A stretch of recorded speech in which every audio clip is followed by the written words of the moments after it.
A Russian expert has spoken highly of the economic cooperation between China and Russia, saying the signing of the pre-2030 development plan on priorities in China-Russia economic cooperation opens a new stage of economic cooperation between the two countries.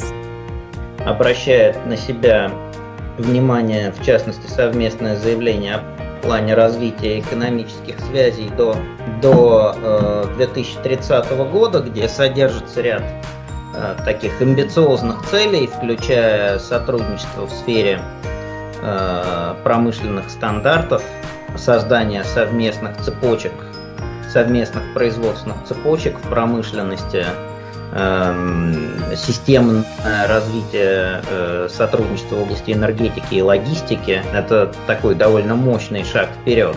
Он открывает, я думаю, новый этап в нашем экономическом сотрудничестве, потому что те цели, которые поставлены в совместном заявлении по экономике, они очень амбициозны, более амбициозны, чем что-либо, о чем говорилось раньше.